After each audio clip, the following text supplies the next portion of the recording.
siempre es importante tocar esta parte social, ¿no? Que hoy nos tocó a lo mejor Sí, en una parte de introducción, hablar de cómo terminan afectando ciertas áreas, ¿no? En las que nos desenvolvemos. Y que en ese aspecto hasta tocamos este tema de, de la parte, cómo afecta hasta en la actualidad en redes sociales, ¿no? O en este aspecto en el YouTube, ¿no? Los podcasteros, estos que mencionamos, sí, que te llevan el TikTok, a la emoción que más vende, ¿no? El TikTok hoy en día me llama mucho la atención y me gusta el concepto que mencionan, cómo las personas cuando googlean para automedicarse, ¿no? Por ejemplo, también googlean para cómo salir de una depresión y googlean cómo salir de una ansiedad, ¿no? Pero me llama cómo lo define un youtuber, el Roberto Martínez, que menciona cómo pasamos muchas veces de, de ser espectadores, ajá, eh, en este caso llegar a la acción, ¿no? ujú, En el aspecto de ser espectadores, cuando leemos algo, o lo vemos, o nada más como que medio queremos saber, terminamos siendo personas como espectadores pasivos y nunca llegamos a esa parte de la acción de llevarlo a cabo.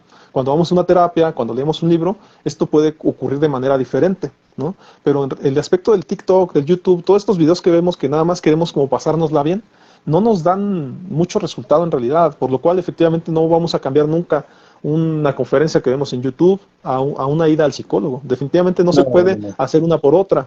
Ajá, entonces no, no, siempre va a nunca van a estar. suplantar el... Ujú, así es. Y entonces es importante que todo esto, aunque la gente vea esta conferencia, plática, este podcast, y que diga, pues estos cuates como me van a hablar de emociones, entonces ya no voy a ir al psicólogo, porque pues ya me están describiendo lo que es las emociones. No, o sea, esto es informativo, ¿no? Y Sí, adicional a esto, nosotros como psicólogos tenemos que hablar de cada cosa, de cada situación en específico, ¿no? Y para eso consideramos el entorno, la edad, ¿no? Sus cuidados, su aprendizaje emocional, su entendimiento con sus redes de apoyo, con su familia, ¿no? Cómo están con su trabajo, ¿no? La dinámica que vive el país. Hay que tomar muchas cosas en consideración para poder tratar a una persona en específico, ¿no? Entonces, yo sí diría que no porque aquí o en el siguiente capítulo vean mucho acerca de emociones, piensen que ya pueden sanar sus emociones ellos mismos, ¿no? Ellos solos. Hay un trabajo detrás, sí, ¿no? Que efectivamente nosotros como psicólogos tenemos esa expertise, ¿no? Que les podemos aportar para que salgan más rápido adelante, ¿no? Más rápido de acuerdo a sus tiempos, a su manera de entender la vida, desde luego, ¿no? claro. Sí, Colega, mira, no sé si tú quieras en- agregar alguna temática. Ajá. sí, principalmente esto último que mencionas, lo habíamos comentado en algún podcast anterior, que cuando recomendábamos algún libro, alguna serie, alguna película, es lo mismo, ¿no? Los podcasts, ajá, Sí, tampoco van a suplantar de ninguna manera lo que es un proceso psicoterapéutico. Lo claro. principal aquí es saber que las emociones son subjetivas. ¿Qué significa esto? Que cada quien las vive y las experimenta de acuerdo a su estilo de vida, a su historia, a lo que han vivido, a lo que han experimentado, ¿no? Y a sus herramientas, a sus condiciones actuales, tanto actuales como pasadas, porque, por ejemplo, cuando yo utilizo lo que es el psicoanálisis, pues obviamente me voy al pasado de las personas y tratar de rescatar cómo está funcionando su psique, ¿no? O cómo han ido estructurando su personalidad en base a las etapas que han estado viviendo desde la perspectiva psicoanalítica. Cuando llegamos al presente, me enfoco mucho, o más bien utilizo mucho lo que son las herramientas cognitivo-conductuales y humanistas, porque ayudan a la persona a centrarse en lo que está viviendo ahorita, a aclararlo y obviamente a afrontarlo. Aquí hay una parte bien importante que se trabaja en psicoterapia y que no lo van a ver en un libro, en una película, en un podcast, en una serie, que es el afrontamiento situacional y el afrontamiento emocional, ¿no? Esos dos tipos de afrontamiento, normalmente utilizamos el afrontamiento emocional, ahorita que hablamos de emociones, y nos lleva a equivocarnos, ajá, varias veces, ¿no? Nos lleva a la equivocación o a actuar de manera impulsiva, o ya dije, o hice algo que no debí de hacer, etcétera, ¿no? Sin embargo, está el afrontamiento situacional, que es poder aprender a enfocarnos en la situación, teniendo un buen control emocional o inteligencia emocional, como ahora se le dice, y eso se aprende en la psicoterapia. No se va a aprender en un libro. ¿Por qué? Pues porque en un libro no va a venir tu contexto particular, ¿no? O específico, ¿no? Un libro habla de cuestiones generales, habla de bases teóricas, habla incluso hasta de algunos ejemplos, que incluso si ponen hoy un ejemplo que, ay, se parece mucho a lo que yo estoy viviendo, aún así, como mencionas, el contexto es distinto. A lo mejor las experiencias con los padres, con los hermanos, con la maestra, el maestro, el tío, la tía es distinto, y eso ya genera un cambio que nosotros necesitamos hacerles ver, que por eso esta situación es meramente personal, ajá, y eso solo lo van a obtener en la psicoterapia, jamás en un libro, jamás en una película, por mucho que se asemeje o que yo me identifique con el personaje o con el ejemplo que pusieron en este libro, no, definitivamente lo mejor es tomarlo desde el punto de vista personal, es decir, lo que yo he vivido, que nadie más, y eso solo se lleva a cabo en psicoterapia.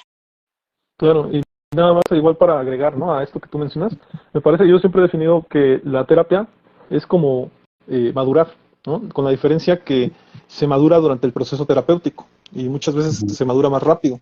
La cuestión es que a lo mejor lo que tú puedes madurar en una terapia, a lo mejor te llevaría 10 años madurarlo tú por ti mismo. Ajá, porque cuando vas a terapia, tienes a alguien que te está confrontando con conocimiento de causa sobre tus propias cosas. Ajá. Y a esto me refiero con el conocimiento de causa porque se lleva todo el proceso conocerte. Ajá. Muchas de las primeras sesiones se, se basan en Sí, conocer tu historia de vida, ¿no? En conocer cómo reaccionas en ciertos momentos, entender, eh, yo en un principio pensaba, ¿no? Por ejemplo, yo que porque yo pensaba que tenía mala memoria no iba a poder ser un buen psicólogo. Con el tiempo te das cuenta, ejerciendo tu memoria, te das cuenta de que sí terminas siendo un buen psicólogo porque terminas entendiendo o asociando momentos. No necesariamente tienes que tener una gran memoria, ¿no? Sino que más bien puedes asociar momentos, donde a mí me toca, por ejemplo, decir, cuando alguien me dice, no, es que tuve esta situación con mi abuelita, ¿no? Y me doy ujú, cuenta que después yo le puedo decir, pero es que cuando te pasó con tu abuelita viviste esto, bueno, pues memoria se ejerció.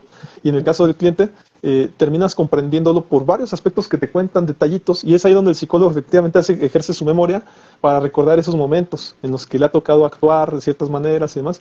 Y si no, si su memoria no está buena, pues bueno, también por eso llevamos nuestros documentos, ¿no? En donde anotamos ciertas cosas, en donde nos damos cuenta y podemos llevar ese archivo, ¿no? sí, En donde pues, de repente podemos nuestra recurrir hoja a de ese archivo, ¿no? evolución, ¿no?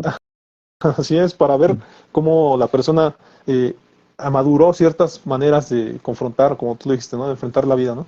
Que muchas veces ese afrontamiento de vida, la manera en que nosotros como psicólogos lo decimos, a veces les cuesta trabajo a otras áreas, ¿eh? A áreas como la criminalística o los policías y demás, no se animan a decir que la confrontación, porque para ellos confrontación es una pelea, es un Sí, encuentro ahí, ¿no? Y ahí, nosotros esta confrontación exacto. pues, lo trabajamos de otra manera, ¿no? Le damos otro enfoque. Pero pues regresando a ese tema, me parece importante que veas cómo el psicólogo puede entenderte. En realidad ¿qué ocurre eso? Un entendimiento humano entre dos personas, ¿no? Es lo que se da en terapia, ¿no, colega? No sé si Sí, tú quieras que... definitivamente, ¿no? Ujú. Claro, te escucho, colega. Sí, digamos que en la psicoterapia conoces quién has sido, ¿no? Quién eres y quién puedes o quieres llegar a ser, ¿no? Eso es lo que podemos incluso a lo mejor de una manera práctica resumir en lo que puedes trabajar en la psicoterapia, ¿no? Porque como dices, esto te lleva a conocerte. Normalmente creemos que somos conscientes de muchas cosas, pero la realidad es que no. De hecho, es todo lo contrario, somos muy inconscientes, ¿no? No en el sentido coloquial, ¿no? De que cuando a alguien le dicen inconsciente es como decirle tonto, cosas por el estilo, no. Aquí en el área clínica y específicamente en el área psicológica, cuando decimos inconsciente es todo ese material o ese aprendizaje, ese conocimiento que has adquirido para bien y para mal y que tienes ahí, pero del cual no te das cuenta en este momento, ¿sí? Eso es para nosotros el inconsciente, ¿no? Todo eso que tenemos ahí guardado y hay que irlo recuperando poco a poquito para hacerlo consciente, es decir, darnos cuenta de esto, poderlo analizar, reflexionar sobre eso y finalmente llegar a esto que dices una confronta o un afrontamiento que normalmente vamos a aprenderlo a hacerlo de forma situacional, es decir, en la medida de lo posible, poder utilizar la reflexión, el análisis, la interpretación, etcétera, ¿no? Todos esos procesos cognitivos que de repente se bloquean cuando la emoción se dispara y nos domina química, biológica y psicológicamente hablando.